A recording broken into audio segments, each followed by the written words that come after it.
Welcome to the final Beyond Default for the year.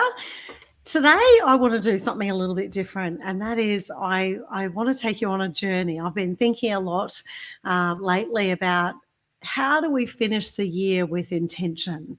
And so today, we're going to go on a little bit of a journey to finish the year with intention, which is going to be about reflecting, recognizing, realizing, releasing and resting. So let's get going. The reason I put this podcast together was that as the year comes to a close, I really want to provide a space for you to do something a little bit different. So not more doing, not fixing, not another push to get things done before the end of the year. Instead, I want you to just try and finish the year with intention. So I'm not sure, where you're listening from. Are you listening from a space of I'm tired? Maybe you're reflective. Maybe you're proud of what you've achieved this year. Maybe you're just relieved that this year is over and let's not have it on repeat. But wherever you are, you're exactly where you need to be. I want you to know that. So today I want to gently walk you through these simple ideas. Like I mentioned, it's not a checklist, but actually what it is a pause. And what I will say to you is that if I go too fast through this podcast, you are welcome to pause at any point in time to take the time that you need to walk through these steps with me. So you also don't need to have the answers today. You can come back and watch it with the answers. You can take the time to listen today and find the answers later. And I'm not going to ask you to come up with a plan for 2026. Okay, there's none of that. Just a few quiet moments to acknowledge what this year has been for you and what you're ready to carry forward into the new year, but more importantly, what you're not wanting to carry forward into the new year as well. So it's time to take a breath and let's begin. So the first simple idea that I wanted to talk you through was to reflect. And I'm going to do something a little bit different in this podcast today, and that is I'm going to be pretty vulnerable and authentic, and I'm going to share some of my thoughts as I've been going through this process for myself, because I wouldn't recommend this to you if I hadn't thought of it for myself, and also recommended it to some of the people that I coach and lead. Okay, so first of all, I want you to reflect on what are the moments that you've had this year that have really stretched you?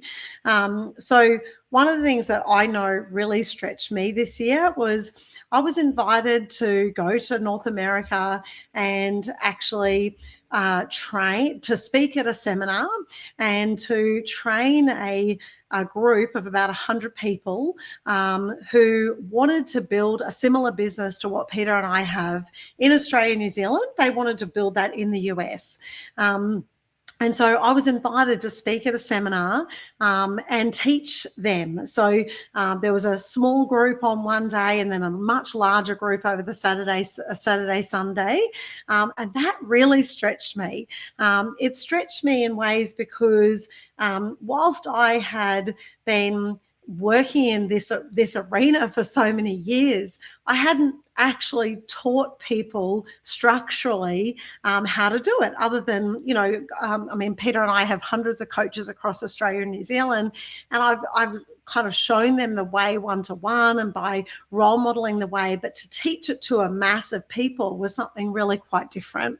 And so that stretched me. It also stretched me for just needing to believe in myself, that I was worthy of that I could do it, that I was deserving of actually being asked to do that.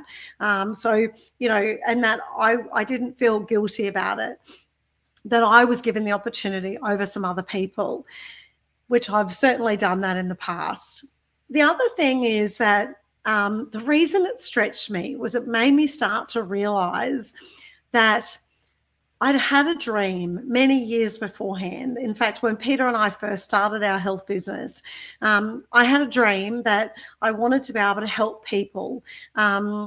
But I didn't want geography to be the boundary. And prior to COVID, the majority of what we did was actually face-to-face. So our business model was face-to-face. And I said to Pete, I don't want to have a business where geography or the physical nature of our business actually stops us from being able to or limits our ability to make a positive impact.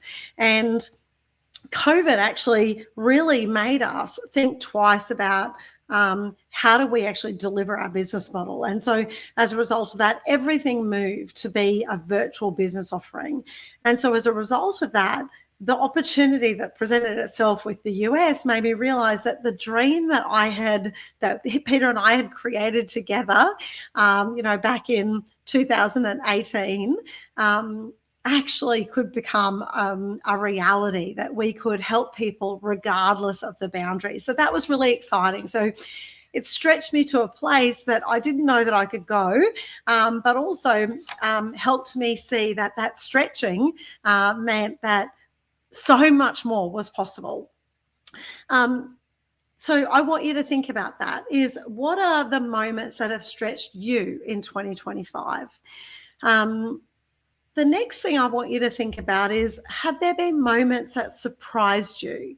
Now, this could be a good surprise or it could be a surprise, oh, I wasn't expecting that. And I certainly had one of those that I want to share with you. So I had a relationship with some people who I had trusted for many years, and I admired their values and their leadership that I had experienced over many years. So the trust that I had in them was very high, and they actually went about posting some things on social media. There was some conflict and disagreement and things like that were going on that was really being handled through constructive conversations. But then they chose to post some things on social media that were hurtful and disrespectful, not necessarily to me or Peter, but to other people. And that really took me by surprise. And I guess it took me by surprise because I just didn't expect them to behave in that way. And I guess what I've learned through that experience was that people can be unpredictable. And when people are hurting, they can hurt others.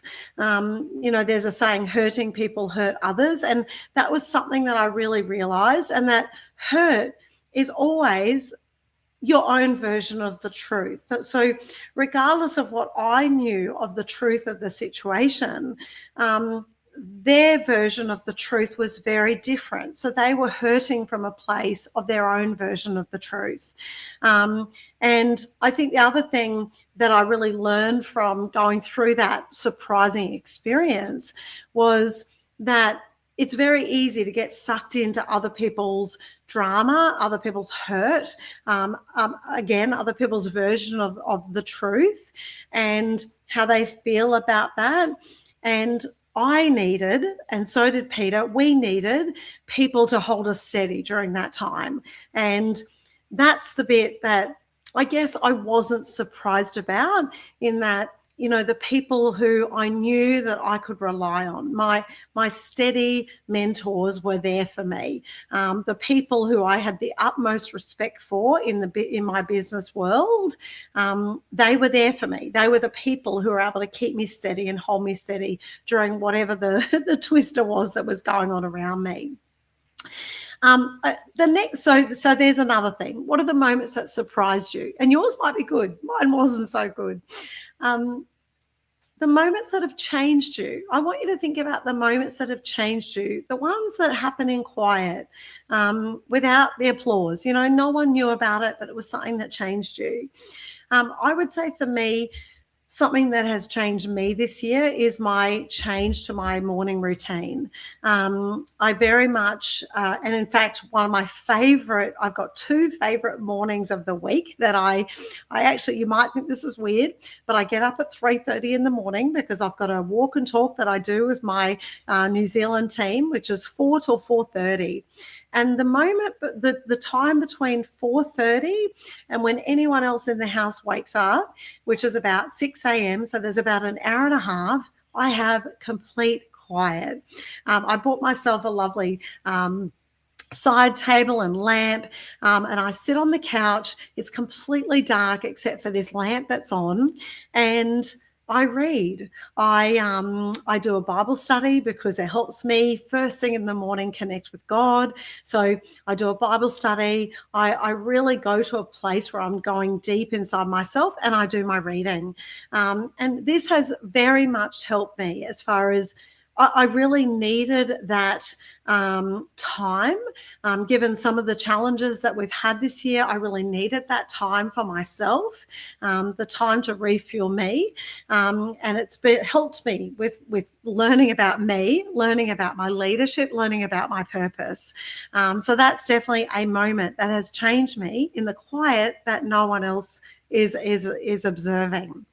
Okay, so this isn't about listing everything that happened, but maybe just like some of the things that you're noticing. Okay, so when you look back on this year, what are the moments that have truly shaped you? Not just, like I said, not everything that's happened, but who did you become from some of those moments, and what did you learn from them? Okay, so we've done reflect. Now let's move on to recognize. This is an opportunity for you to recognize your wins. So, a few things that I want to encourage you to do right now.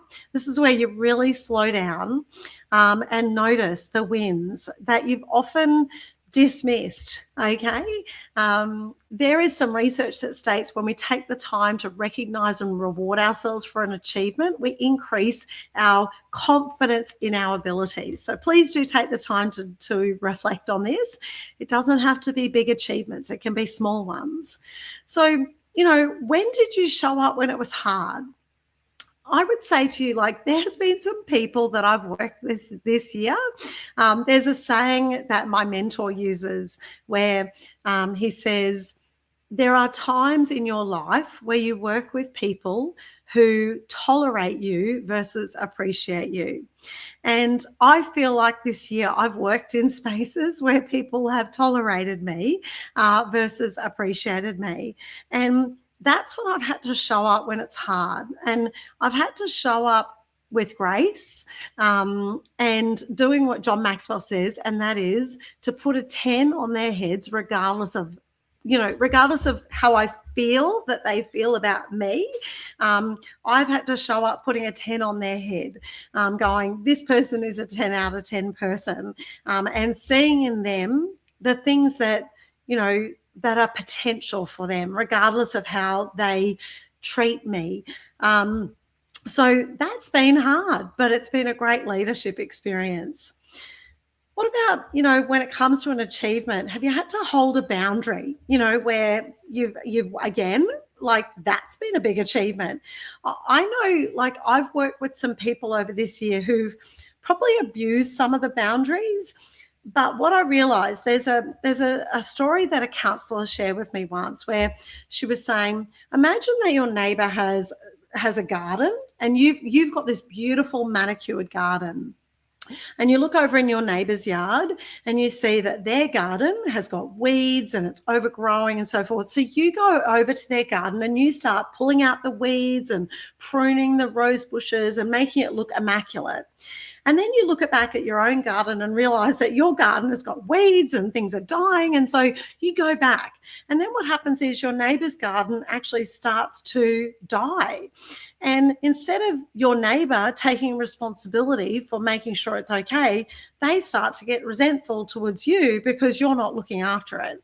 Well, that's happened a bit to me this year where, I have crossed a boundary and done more things for people than I should have done. And as a result of that, then when I've stopped doing it, they've started to get resentful to me. And so what I would say to you is, there's a really great book called Boundaries by Cloud and Townsend. Now, it does have a lot of biblical references, but for those of you who are not Christian, and if you can look past that, there's a lot of really great fruit, such great knowledge in this book. Because Yeah, the teaching is amazing. And what it will do is, if boundaries are a thing that maybe this year hasn't worked so well for you, it could just help you put boundaries in place. But just know that when you do start to put boundaries in place, it's often the people who have been abusing the boundaries who will be most upset about the boundaries being put in place. Okay, what about, have you chosen yourself this year? Is there somewhere that you could recognize and go, well done, you? You made a choice to love you and put you first.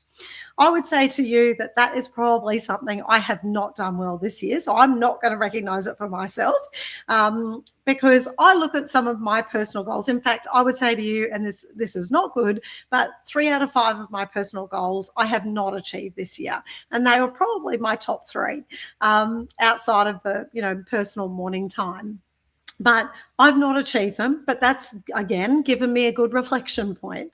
So what about you? Did you do something this year that you're really proud of, to choose you first? Growing in confidence. I mean, I've coached a lot of people this year who've had a health transformation, and they have grown in confidence as a result. I think for me, one of the things that I've realized is, the more I read books, the more I submit myself to my mentors to be coached and developed, the more confidence I grow. One of the books, actually, I've got a whole list of books here that I'm referring to as we're talking. So the book that I just referred to there was this one, Boundaries by Cloud and Townsend. The next book is this one. So this is Worthy by Jamie Kern-Lima. That has been a really insightful book that I've read over the last year, and it really helped me to see that there's so much more to confidence, and it's actually about self-worth. So there's a good one. If you feel like this year your confidence has grown, or maybe you'd like to grow it more, that is a great book to read. But I definitely feel like I have grown in confidence this year. I didn't think that that was possible, because I've done a lot of work on my confidence over the last 30 years. But I feel like I have grown a lot in confidence because I have allowed myself to be coached and mentored, and I've read lots of books and things like that. So I'm pretty proud of that. The other thing that I feel like maybe you could recognize yourself for is, did you do some things this year to protect your energy, to protect your space, to protect, like what the things that you wanted to achieve? So for me, I feel like I did a good job on that, protecting my energy, my morning time around my reading and journaling and prayer. That's been a really conscious decision I've made. But I realized too that if I miss that time, I don't ever get it back through the day. It's like if I don't get it in that morning, I don't get it back in during the day. So it's very important that I do honor myself by doing it first thing in the morning. Okay, so what are you proud of this year that maybe no one else has noticed, but it mattered deeply to you? I want you to take notes and think about that for you. And if you need to pause, like I said, you go ahead and do that, okay? Or if you need to just listen to all of this and then take some time later, go for it. Okay, the next step in this is to is to realize, okay? Realize some of the lessons. Now, obviously, I've been talking a bit about this as I've been going through, because I think from the reflections and the recognition, there is a lot of realization of the learnings, okay? So this is like where the real heart comes into this. It's like, just take the time. Every year teaches us something. And, whether we ask for the lesson or not, we're going to get it, right? So what are the lessons? What do you need? Like, I've realized the lesson is that one of the lessons I've certainly learned is that I need time for me. I need time alone. I'm an introvert, and I draw strength from within. And so, but I spend a lot of my days giving out to other people. And I love that. Like, that's my mantra. I make a positive impact on the world every day. So I want to do that. But I've got to realize, in order to do that, I've got to give to myself first. I've got to have time for me. I've got to have time alone. I've got to have my time with God. And then I can give so much more to others. What about, is there a lesson that you've learned around the things that you value. I have really realized that I value family. My family are very important to me, and being particularly my little family, we live away from a lot of our greater family, and so we are very tight as a little family, and we look after each other because we don't have a lot of family around, and so sometimes actually the family that we are connecting with is just us, and so I know that we value that family. I know I value my mentors and the role that they play in our lives. I have worked out so much that I value my mum and dad and everything that they have contributed to my life. And I think as I grow older and older, I realize just how bad I was at appreciating them when I was younger and how much I appreciate them now, and wish I would spend more time actually valuing them and letting them know that. Love my mum and dad very much. I value quality time over quantity. I love spending time with people, and I love hearing people out and I love helping people. I know one of my values is that I want to help people. I also value people who care for my heart as much as I care for theirs. And I think this year I have had some people that have hurt my heart, and I know that they have never intended to do that, but I know now that I value relationships where there is a mutual respect and a mutual care for each other. What about, have you got some lessons around things that actually no longer serve you? Like, that doesn't work for me anymore, therefore I need to stop doing that. What are those kind of things? Have you got some lessons about, who have you become? Who are you becoming? I notice, like, the more I grow as a leader, or the more I learn about leadership, the more I realize I don't know what I'm doing. That is humbling and scary all at the same time. But fortunately, I've got mentors and I've got books and things like that to help me grow. Unfortunately, I have a lot of people who I lead who have grace for me.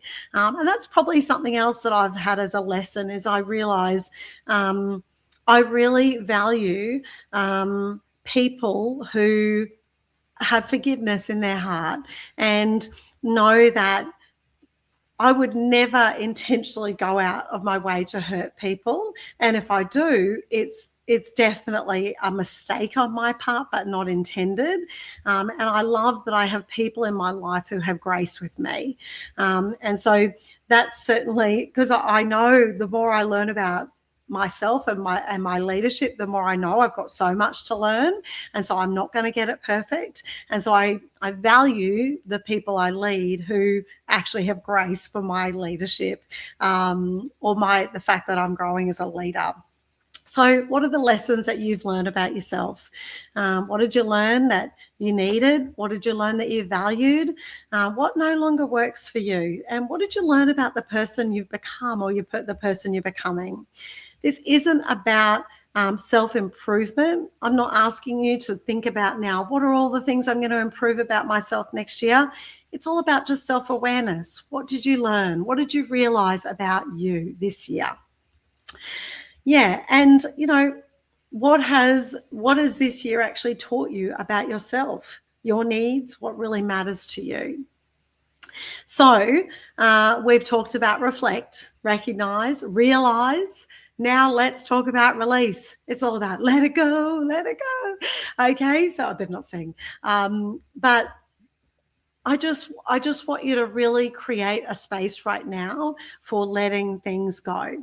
When I first learned about coaching, my coaching was on brain-based coaching, and they would actually say to us, we'd coach a client, and they'd say, after that client leaves, physically release yourself. Like they'd get us to, kind of wipe ourselves and put things like we'd imagine putting things on a shelf, like taking them out of our mind and putting them on a shelf, so that you could physically let go of things. And that's our opportunity to do that right now. What are the things that we need to park in 2025 that we did not want to have in 2026? Okay. So what are some of the expectations that you have had of yourself this year that you go, I'm no longer going to have that expectation of myself? Or maybe it's an expectation that someone else has of you that you're like, I'm not going to even try and live up to that expectation anymore. It's a bit like when I was saying about my leadership, like I'm not going to try and live up to an expectation of being perfect. I will make mistakes. Not because I intend to. I never, ever intend to hurt someone. I will make mistakes. I'll try and do the very best I possibly can. But I cannot have an expectation put on me to be perfect. And I'm certainly not going to have that of myself. What about, do you need to let go of guilt? Guilt around not doing enough, not being enough. Oh my goodness, like what kind of guilt? What about forgiveness? I've got this book with me today. This is called 8 Steps to Happiness by Dr. Anthony Grant and Alison Lee. This was a study that they did with the ABC in Australia, the ABC TV network in Australia. It was called Making Australia Happy. And in this book, one of the things it talks about is actually forgiveness and how important, actually, it's one of the steps to true happiness is to forgive. And it actually talks in here about a whole forgiveness process and writing a forgiveness letter. Do you need to write a forgiveness letter? Maybe you need to forgive yourself. Is there someone that you need to forgive? But just write it out and forgive. You don't have to send the letter, and that's what it says in here. You don't have to send it, but forgive, let it go. You don't need to take it with you. What about maybe you've got some old goals that you keep carrying every year and you don't get them? Maybe you need to just go, I don't need to worry about that for now. I'm just going to park that goal. I didn't get it again, but I'm not going to feel guilty about it. But if they're not serving you, if you're not delivering them and you're constantly feeling like I'm not living up to them, maybe you need to let that go. What about letting go of the pressure to carry everything that you haven't done this year into next year? Let's let go of that. And just remember, you do not have to bring everything with you from last year into this year. So what do you need to stop carrying from this year into next year? Is it expectation? Is it pressure? Is it the version of yourself right now? Do you want a new version of yourself that actually fits differently into next year? So the last R that I want to talk about today is rest. And rest is not a reward for finishing everything. I used to think that. It's part of how we heal and grow and refresh for the year. So rest can look different for different people, though. It could be physical rest. It could just be mental space. It could be having some emotional quiet time. It could be having a sleep in. It could be stepping back from the noise. It could be turning off your socials. It could be not committing to things. Like I had someone the other day invite us up to the Central Coast for some time over the holidays. And I said, look, I really would love to come. I just don't want to commit to when I'm going to do that. I want to be able to come when I'm rested, when I feel like it. And they were like, yes, do that. So rest is not falling behind. It's listening to you, your body, your mind, and what it needs. So what does rest look like for you? I know what it's going to look like for me. It's going to be catching up on some movies and some reading and relaxing and just falling asleep on the couch when I want to, spending some time with my children, playing card games, playing different games. But what does it look like for you, and how do you want to live that out to finish off this year with a lot of intention?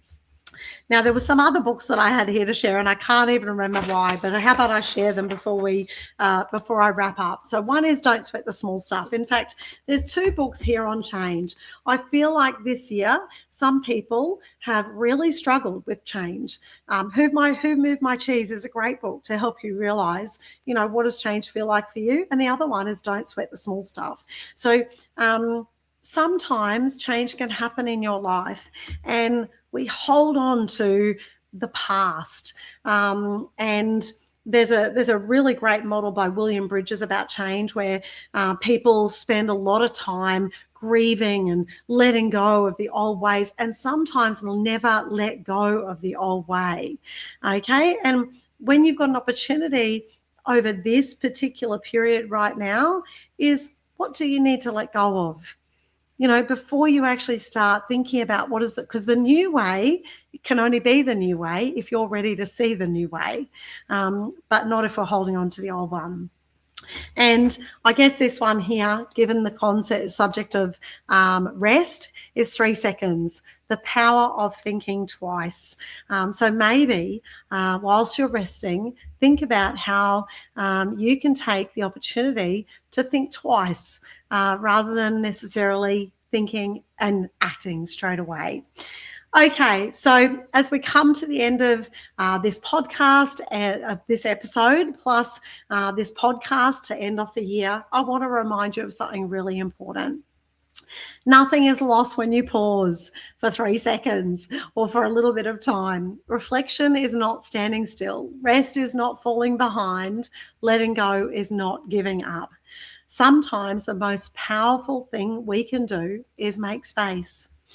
Over the coming weeks, so I'm not going to be here for a couple of weeks, I'll be doing just that. Okay, I will be pausing, reflecting and resting and having peace and letting go. I'll be taking a short break from all different things to rest, reflect, and allow the next year to form and the intention for next year to form inside of me.